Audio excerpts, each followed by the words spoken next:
好，换掌。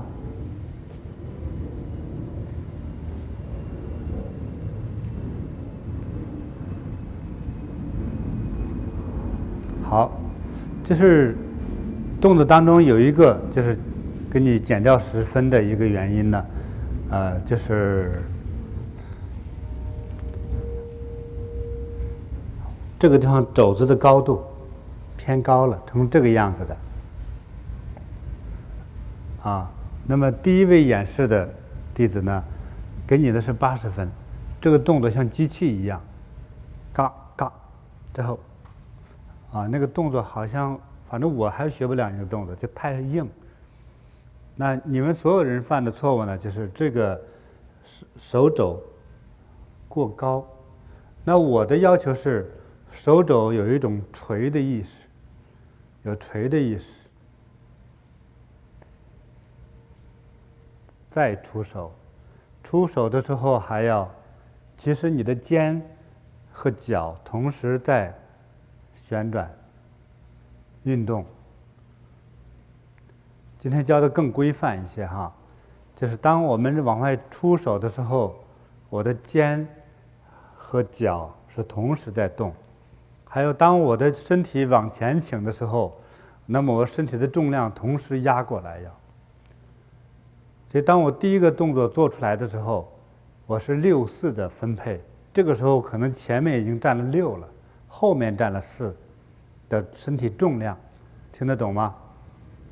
对，再走。那再走呢，我看我们每个人在走的时候也动作不一样，我觉得走的时候要记住，就是脚趾抓地，脚趾抓地。我们在比喻的时候，有如狮子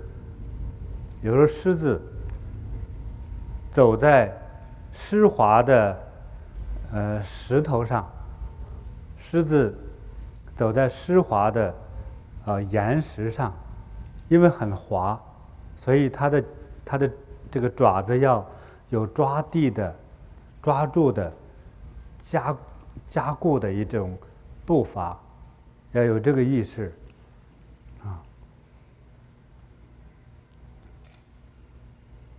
对，所以每往前走的时候要注意，你的身体的重量跟着脚步的摆动一起跟过去，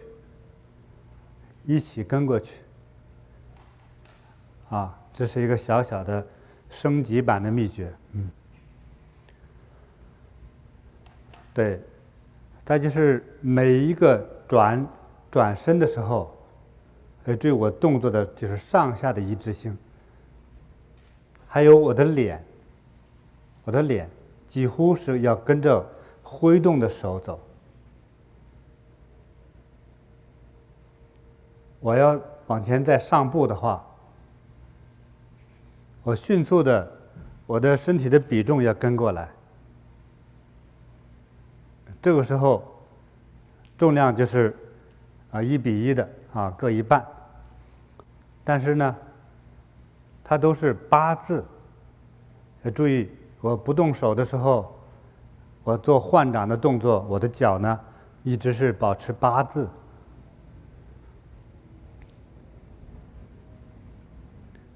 因为我们面对圆心，我这个8字呢，我们在初步练这个掌法的时候，这个要求就是，你看我现在面对着中间这个圆心的竖，我再往前走的时候，我就变成后背面对竖。所以每换这一次脚就是180度的一个转角。其实左右也行啊，左右也行。对，就是这样的一个规范。那么这2个脚，你们看我做的标准吗？那8字中间的距离大约10到12公分左右，就是这样。所以当我们的腿微微弯曲的时候，好像这个大腿是夹住的，有一种夹住裆的感觉哈。为什么就不说了？现在是首先我们是为了能量，为了加固我们的能量，但是我这个时候的我的脚还有抓地的意识。对，凡是转身上下一致，哪怕我稍稍起动作，转身一致，转身一致，转身一致，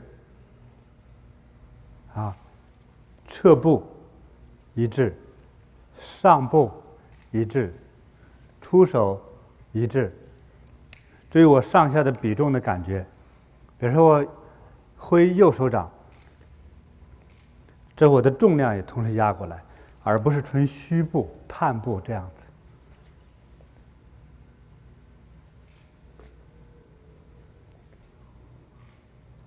对。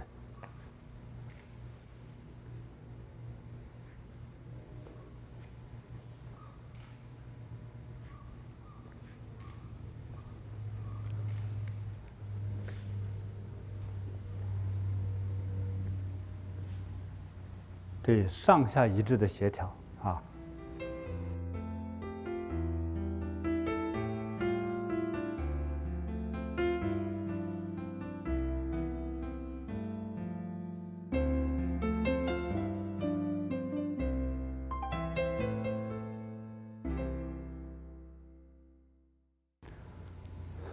它就是眼睛大约都是在挥动的手的方向啊，面部表情要平静，手势，那要求是这个我们叫虎口哈，虎口尽量张开。当做青龙掌的时候呢，尤其是食指，尽量垂直。它垂直的时候，自然会，我觉得会把我们的腿呢压低。只要达到垂直，就是压低下来了。注意，就是这个手指要尽量的竖立起来。那么下面的手呢，我们的手腕纹大约是在你的肚脐位置，就是超越了你的腹部的中央。比如说左手到了你的右肋下，那它的距离感呢，就是你的手腕纹对应肚脐。那么高度呢，也大约是在腰带肚脐的大约的高度，而不是说我要这样子因为在武功八卦掌之中有的是这样走的这我觉得有些过了一些，收回来。那么它和我们的腹部之间的这个距离腹部之间的距离呢，通常可能是在1公分和10公分之间。那么这种感觉呢，会可能，我为什么这样讲呢？会因为你的体型尤其是肥胖度还有你的腿的高度呢，来决定会调整中间这个距离的。这一个部分不死板所以我们的脚步所持的步伐，我让谁来演示那你来演示吧。那个鞋子有个红边儿，比较容易看到。来，这样走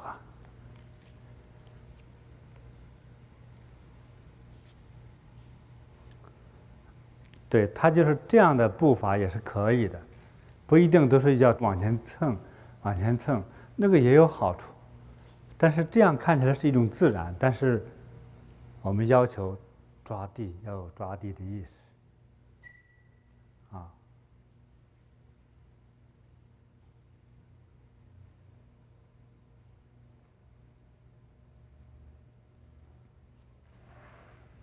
就是现在他的表情好，他的手掌的高度都是很好的那么就是手指，他的手指这个指尖的高度我在后面讲，他的手指指尖的高度呢，大约和眼睛是平行。但是我们的手不要挡住眼睛，在看书那是错的，就等于把你的视觉挡住了。所以手指尖的高度大约就是和眼睛一样。虎口张开，腿呢略弯，所以你看他的腿有弯的，够了。所以这个下面这只手的位置也是很好表情也是很好，是平静自然的非常好。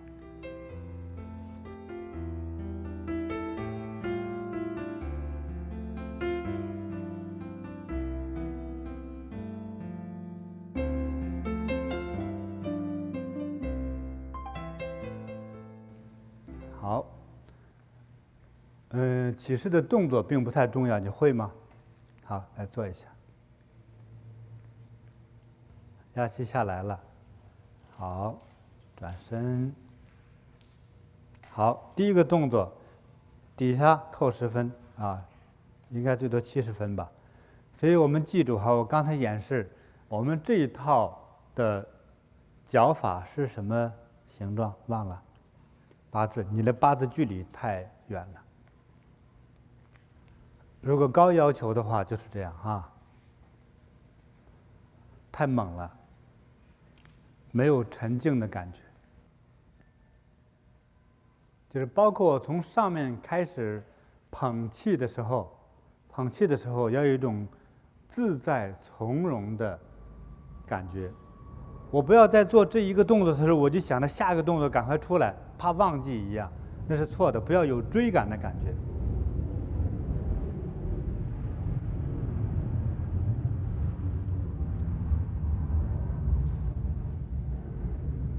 这个时候要气沉下去，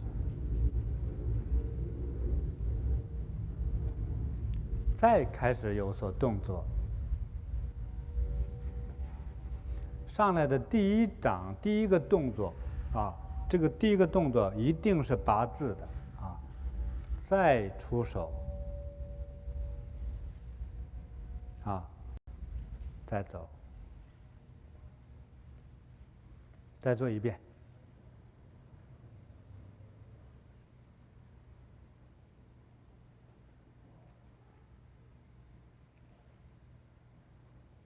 错。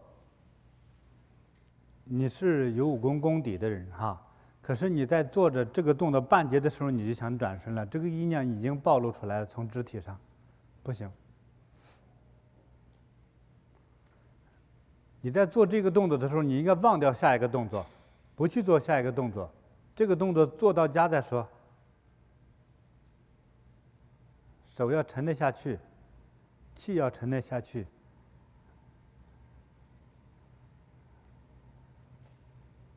好，这女弟子太追下一个动作了那我们再要求就是说，你在第3次捧气下来的时候呢，干脆一直到丹田部位，停下来了3秒钟之后，再想到下一个动作，才是更合理，我觉得。再来，就是我们这个捧气的动作，你到什么时候才开始手掌往外挥呢？我要做快的话呢，就是一直到了下丹田这里，就好像这个动作在这固定化了之后，当然脚没这么宽固定化了之后，再挥掌，再上脚。这样子，再出手，就是把每一个动作呢做到标准之后，停3秒，再做下一个动作，不要到了这儿来之后我就开始往外出，这是最粗略的了一定要静得下来，你一定要除了这个动作之外，你都忘掉了。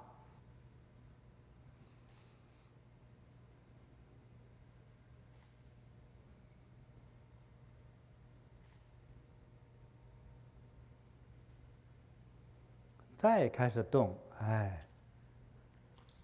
第一掌的动作也是这样的当我这个掌转过来之后，停一下，再上脚。所以第一掌，你看这2个手中间它是一个抱球式来的，所以我当转过身来是这样一个抱球的动作，啊，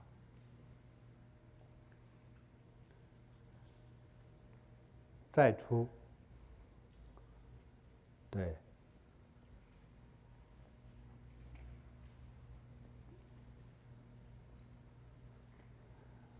再演示一遍，起势，好吧，你都可以跟着做哈。我们学着能够静得下来，动的才会最快，啊，一直静不下来，啊，这是至少是不合理，你的能量没有达到那种清净自在和圆满啊。好，开始，起势哈。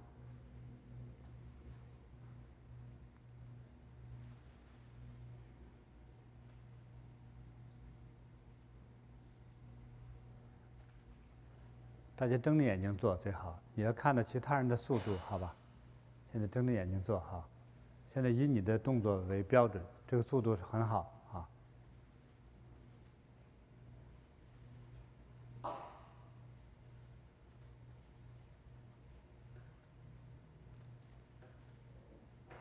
上脚要慢，你自己低头看看你的脚。刚才就是违规啊，不合理。哎，你现在从开始挥手开始，好吧？现在看你的，不是，转过来，啊，好像已经气沉丹田了，哎，挥第一掌，好，上脚慢一点，对，就是你这个动作本身就得要规范，好吧？哎。那脚是正八字啊，正的一个八字。那你的身体呢，重心是均衡平等的，1:1的，好吧？那你的手掌呢是抱球式，这就是两个掌心相对，一阴一阳，一上一下。啊，也就现在是右手，他的右手在上，右手在上，但是掌心向下。啊，对，像抱着一个啊。一个水晶球啊，对，姿势是对的。好，出左手，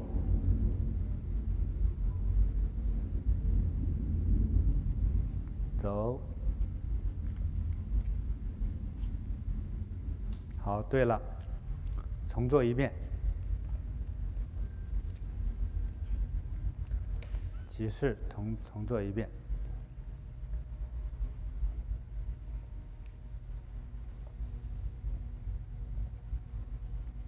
大家最好睁着眼睛做哈，这避免你的速度过快了，这样不好看。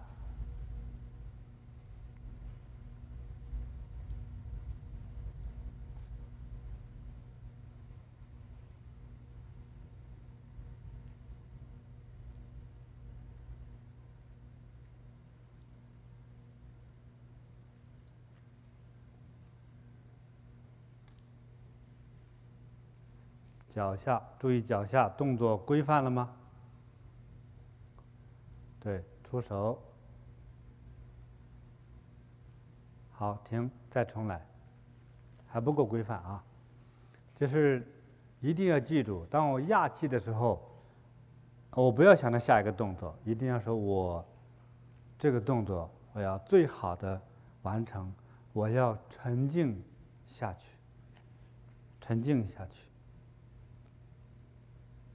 因为我不知道下一步我可能会发生什么，也许什么都没有发生，就是我要静得下来。当动作到位之后，说1、2、3，再想着该动了，再动。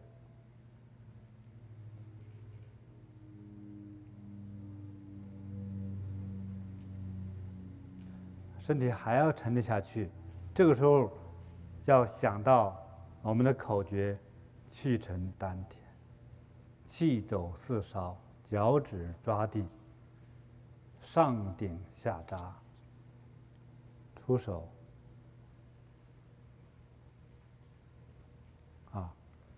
对，要静下来，再做一遍。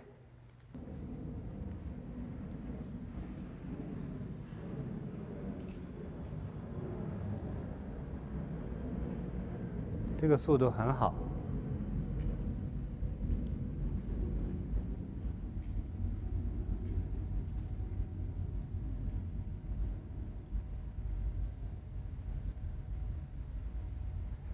很好，很好，气沉下去，意念沉下去。好，开始动作。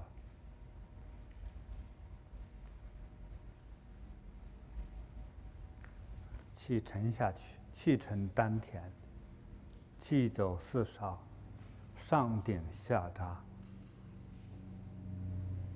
能量充实在下丹田。开始挥出左手，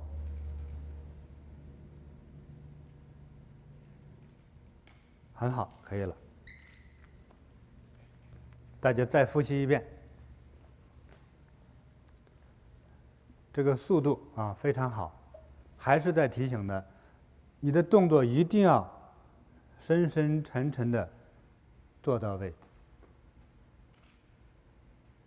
因为当使用的时候，也许是随时是往前出手啊，也许是出脚啊，是不是啊？所以我们每一个动作在下一个动作发生之前的时候，其实都是沉静和等待，沉静等待，有这样的一个意念静下来，要稳若泰山，清净自在。开始做了。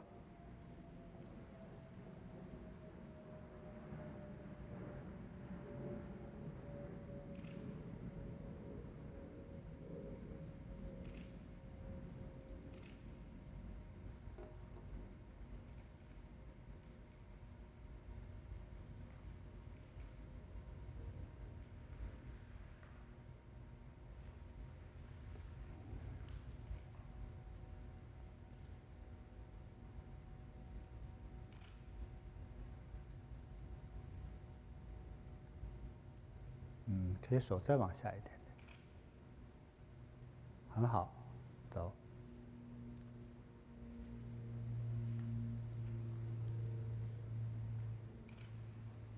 就是这样动作的时候，不出手，不知道接下来的动作是怎样子的，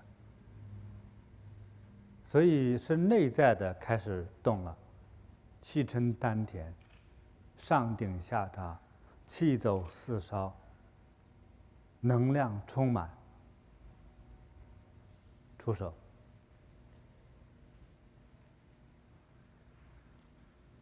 很好，可以了。对，动作的大方劲儿大方劲儿，就是哪怕出手的时候，因为我们大家要知道，这个不是在比武，我们出手的时候，它的形、意、气、神要合一的所以当我出手的时候，我的整个的精神的感觉是完全统一的，而不急躁的。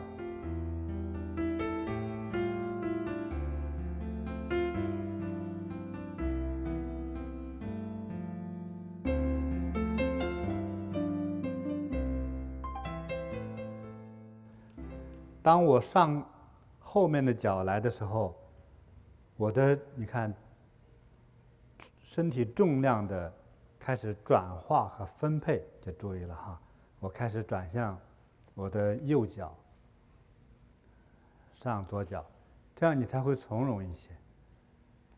当我这个动作做出来之后，我不急着下一个动作，所以气沉下来了气传到手指、脚趾、牙齿、头发梢，上顶，从头顶一种能量冲上去，有一股能量从两脚到脚趾抓到地下。也许我可能随时右侧出手但是没有出手之前，我是非常清静，沉下来。要有这种感觉啊，这个感觉很重要，因为我们这个能量达到遍布全身，使身体更加健康会有所帮助的。所以我们通常细节的要求，腰带不要太紧如果有腰带，因为某种原因可以使用，但不能太紧太紧会影响到自在太紧会影响到气的通畅度。对，这些好像内在的秘诀很多，我不知从何说起刚才讲到我要在起势的时候，我要把天地自然的能量拥抱过来企图是让这些能量贯穿和充满着我的全身。但是呢我们伟大的先师他们就发明了说，让我们的身体变成一个容器。什么叫容器呢？或者一个锅，或者一个桶子，或者一个盆子，大概是这个意思，叫容器对，这个容器呢，这个底部就是我们小肚子这一块小肚子这一块，有人就担心了，这下头有排泄器官、生殖器呢，所以就有一个收住。这个秘诀叫提肛缩肾。中国人用词呢，有些时候很文雅，不好意思说的那么具体了。其实有一点就是有点忍大小便状的那种感觉就是我往排泄器官之后，我就把它收住口了，就是这个意思好，这样的话我才变成一个真正容器承得住这些能量。因为是他在意念里这样观想和配合了一定的动作而来的这也是一种借假修真这样的一种做法。这种能量进来了和没进来，最初学的人就不知道。常问师父，我这个能量有没有进来呢？我也不知道，就按照这个方法来进行学习就好了。那我想时间长了之后，就也许会有一些能量感。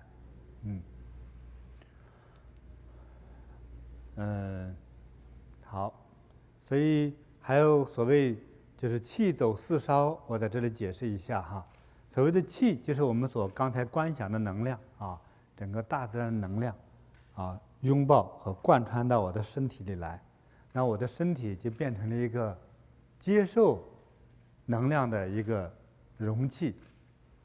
那毕竟我还是一个人类，是一个生命体，所以我就想把这些好的能量比较好的、比较确定的用起它来，以达到营养和保健我的身体。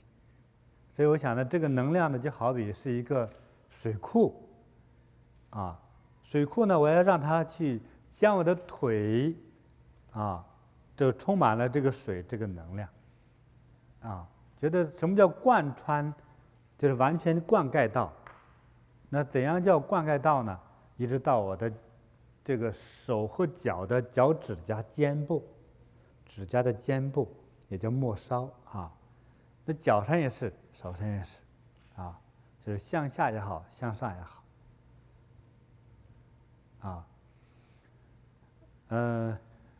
祖师爷把这个叫做指梢，就末梢的梢好，这个能量再贯穿到骨梢，梢是末尾的意思那骨梢在哪里呢？牙齿，在牙齿上所以通常是轻咬牙，舌抵上颚好，指梢这是一梢第二梢呢是骨头因为我们的能量与我们骨头的硬度、柔韧度有着一些关系如果这个人能量很强，他的骨头通常是既硬还要有很强的柔韧性那个骨质不好的呢，用 X 光照到之后呢，它里面都是像腐朽的木头一样，有时候轻轻摔一跤，骨头就碎掉了啊。有一些老人是这样子的啊，所以骨头的能量啊，表现在我传递到了代表骨头的啊，叫骨梢在牙齿，轻咬住。这是2个梢了。第3个是发梢，发梢也有人称为叫血梢，它代表着血液的能量啊，就是头发梢。像我头发比较短，容易想哈，而我这个气这个能量一下就贯穿到啊，我就想到哎，到了发梢来了。你不要去否认自己哈，因为它是一个意念，它是一种意念啊。好，能量过来了，就想到过来了啊。我问祖师爷就说：“那怎么过来了，师傅？这个我不知道往哪使劲儿好。”他说：“你就想一下，能量过来了就行。”说我没想通，没关系，你就简单的像傻瓜一样，像正常背书本一样，知道说哦，能量到发梢来了就好了。这是第3个了吧哈？第4个梢是什么梢？我快忘了。啊，肉梢在哪里？舌头，哎，在舌头，舌底上颚。舌底上颚就是说，古人发现说，我们人体就像一个地球围着太阳转的一个周天体，也叫一个周天运行的轨道。啊，他说只有进行通畅的运转，才能健康。一个城市的公路通畅，尤其是主公路通畅，这个城市它的运输的机制才是健康的啊。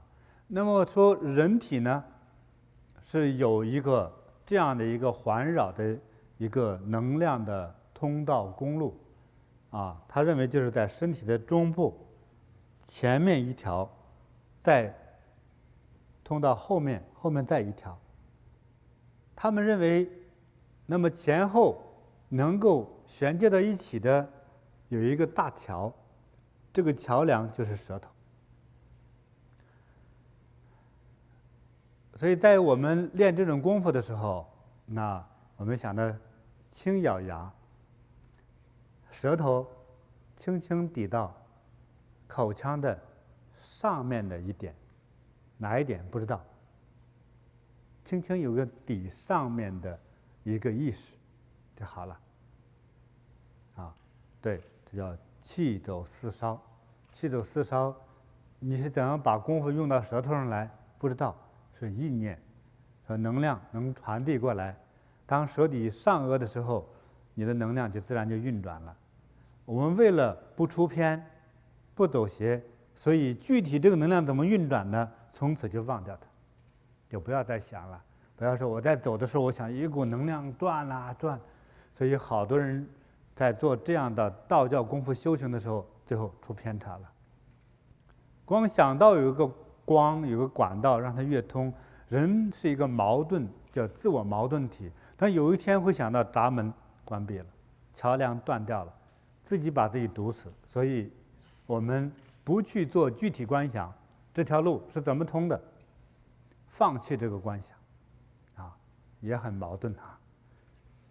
对，所以当我们第一次所谓气沉丹田的时候，就已经开始想到，啊，气沉丹田之后，气走四梢。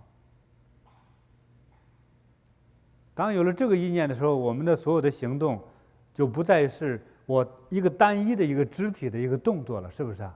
其实一定要想到意念、能量上下协调的一致，还有我的脊椎的感觉，啊，当我们做出这一个所谓走八卦的这个动作，和包括进行转身、转掌、换掌，啊，它几乎都是用了一个说我的脊椎是比较正直的这样的一种状态，啊，特别不倡导说我可以歪着、弯着啊，或者我在走八卦说其实我很累了，所以我撑不住自己，我的胸部几乎是向天的，这个都是错的，啊，都是比较上下垂直统一的，它这样才能做到天地人合一，能量上下贯穿，我们才能最好的使用天地的能量，这就是我们的老祖师给我们的教导。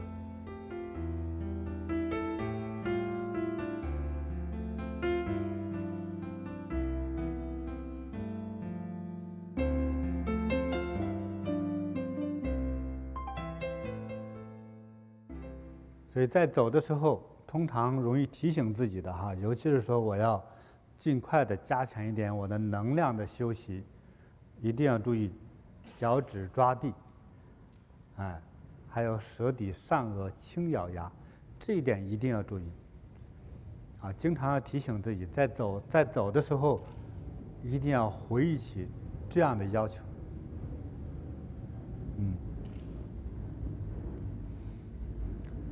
好，还有什么东西要提醒大家的呢？想想这方面还有问题吗？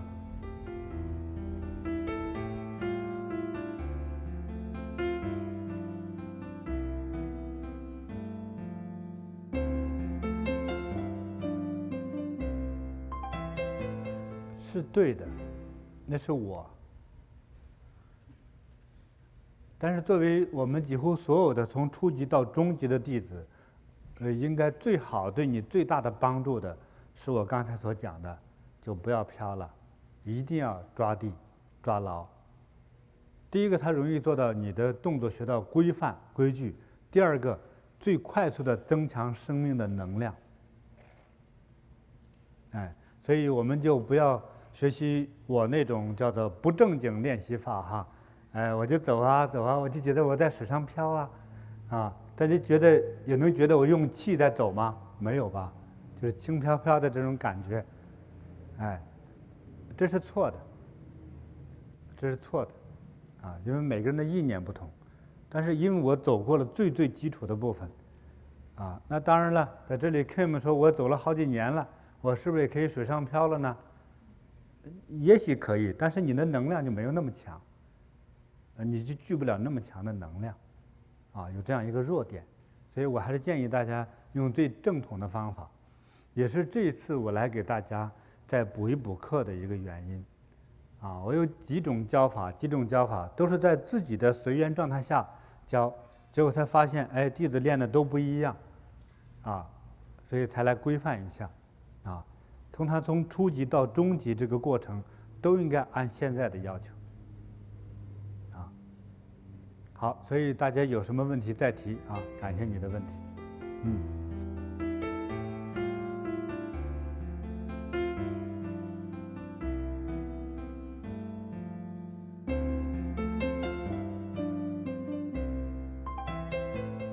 好，你的问题也很好说我们在走八卦的时候，我们说其实我们在和树交流，一边走一边交流，想这个能量是怎么来的？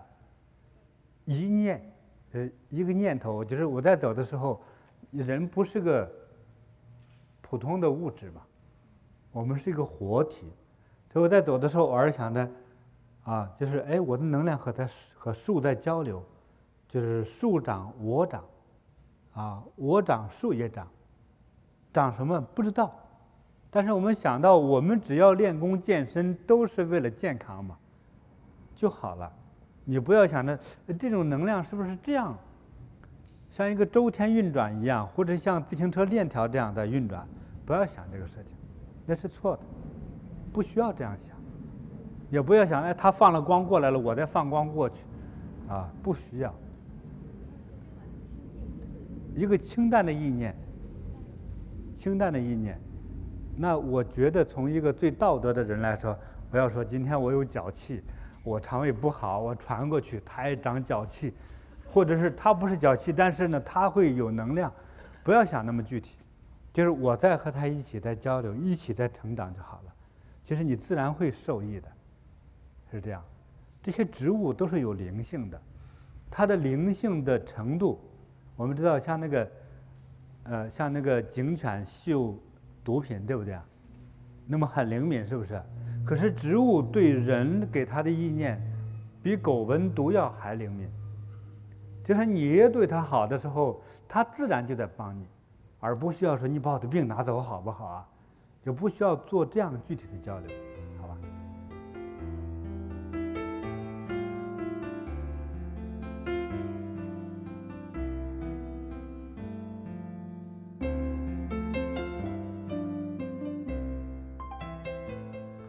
我没有呼吸那个期间，那你明白了吗？还没明白哈？就是我根本我的意念不在呼吸上，是在于我对整个能量拥抱和自在的感觉。我就根本没有意念说我到底呼吸了几口气。好，就是我们并没有说吸一口气，像我游泳一样哈，我要潜泳了，所以我深深吸了一口气，这是可能。在走八卦的时候呢，也让我们忘掉呼吸，因为这个呼吸会把人经常脑子搅糊涂，啊，所以而且让这个时间不好把握，不是说就开始做下一个动作，不是这样子的啊。那如果走的时候呢，那我要求走一圈呼吸一次，你试一试，啊，做不到的，所以忘掉呼吸啊，感恩师父。对，我们在做这样的动作的时候，不知道自己的呼吸的频率如何啊，还有数的那个秒数如何，不管它啊，对，因为呼吸容易把人这个本身的气这个能量会搅糊涂的，甚至是会出偏差，所以我们不讲这个呼吸一口气之类的啊。它通常当在这个基本口诀下，就是通过时间了，再通过时间，我们的能量就会越来越强。